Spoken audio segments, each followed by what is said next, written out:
Pernah nggak sih teman-teman itu diancam akan ada 10 orang langsung DC lapangan pinjol yang akan datang ke rumah teman-teman? Assalamualaikum warahmatullahi wabarakatuh. DC lapangan yang ingin menagih yang akan datang ke rumah teman-teman beserta ke 10 orang lainnya melalui sebuah surat yang terkesan resmi, namun ternyata surat itu sebenarnya akal-akalan dari DC pinjol tersebut. Tujuannya adalah agar memang terlihat resmi dan agar teman-teman mulai mempertimbangkan dan memikirkan. Dan mungkin jarang banget ya teman-teman ketika DC langsung datang sekaligus 10 orang datang ke rumah teman-teman, akan teman-teman itu galbay di Akulaku, jelas itu pasti ada DC lapangannya. Teman-teman galbay di Kredivo juga itu ada DC lapangannya.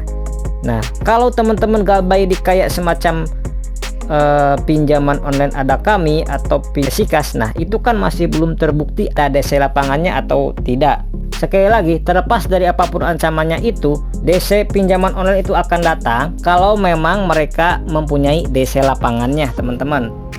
Kalau enggak, ya itu cuman ancaman belakang aja. Dan enggak kalah penting juga, mau datang berapa puluh orang pun ke rumah teman-teman, selama teman-teman minjamnya di aplikasi pinjaman online legal, maka 1000% teman-teman tetap bakal aman. Solusi, jika teman-teman memang takut DC aneh-aneh dan pikiran teman-teman itu tidak tenang, sediakan aja HP untuk merekam kejadian tersebut. Nah, nanti jika memang ada tindakan yang macam-macam, teman-teman bisa laporkan saja ke OJK. Jadi seperti itu ya teman-teman.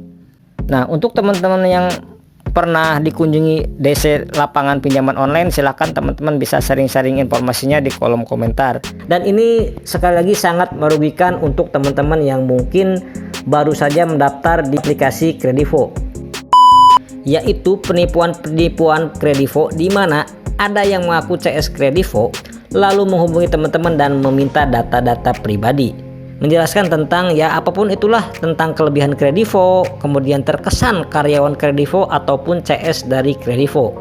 Nah, ini banyak yang tertipu teman-teman. Jadi teman-teman harap pastikan tonton video ini sampai akhir ya.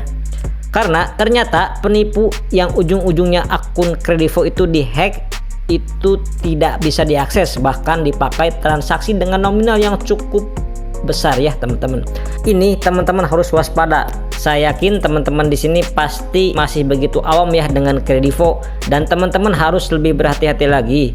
Sebenarnya enggak cuman aplikasi Kredivo ya teman-teman, mungkin juga di aplikasi Akulaku, Kredit Pintar, ada kami, dan pinjaman online yang populer lainnya.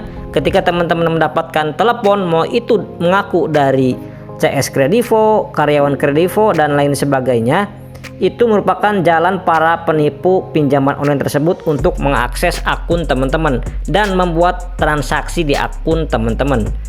Nah, bagaimana Bang kalau sudah terlanjur kena tipu seperti ini? Apakah kita harus membayar atau tidak?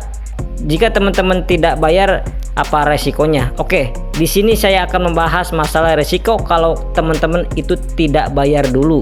Kenapa? Karena yang jelas ini kan bukan tanggung jawab Kredivo lagi ya teman-teman, karena teman-teman yang memberikan data. Beberapa pengalaman orang yang melakukan atau mengalami kejadian seperti ini, tetap ya mereka itu harus bertanggung jawab atas cicilan atau pembayaran tagihan, meskipun itu tidak mereka lakukan ya, karena ya memang kesalahan ini dianggap adalah keteledoran kita memberikan data pribadi kepada orang lain.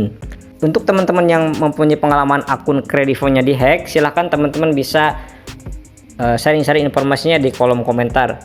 Gimana sih caranya apabila kita galbay di Akulaku tapi kita bisa meminimalisir, atau setidaknya gimana caranya agar DC enggak datang ke rumah ya meskipun kita telat bayar di aplikasi Akulaku? Karena ini banyak sekali yang bertanya ya teman-teman, yang mana sekelas Akulaku itu kan DC-nya sudah tersebar di seluruh hampir Indonesia, tapi kok bisa sih DC-nya itu enggak datang padahal sudah telat bayar selama 7 bulan lamanya, dan lokasinya juga di kota ya teman-teman, bukan di luar Pulau Jawa tapi di kota besar seperti di Bandung, Surabaya, Semarang, Jakarta, dan lain sebagainya. Nah, Ini kok bisa? Setelah kita coba cari tahu hal-hal seperti ini, biasanya itu mungkin banyak sekali faktor ya. Di antaranya banyak di daerah tersebut memang itu hutangnya lebih besar. Jadi pada dasarnya ketika teman-teman itu telat bayar baru 1 bulan atau di bawah 1 bulan, untuk di Aku-Laku itu kemungkinan kecil sekali untuk didatangi DC lapangan. Namun untuk teman-teman yang sudah lewat 3 bulan ke atas di kota-kota besar, itu akan didatangi DC pinjaman online Aku-Laku. Ya sebenarnya juga tidak ada cara akurat ya teman-teman, kita tidak bisa dipastikan apakah DC tersebut bisa datang ke kota teman-teman atau tidak. Untuk teman-teman yang mempunyai pengalaman terkait dikunjungi DC Aku-Laku, silahkan teman-teman bisa sharing-sharing informasinya. Misal teman-teman dari kota mana, kemudian galbainya itu berapa, dan seperti itu ya teman-teman. Sekian dulu di video kali ini, mudah-mudahan informasi ini bermanfaat untuk teman-teman semuanya. Saya pamit, wassalamualaikum warahmatullahi wabarakatuh.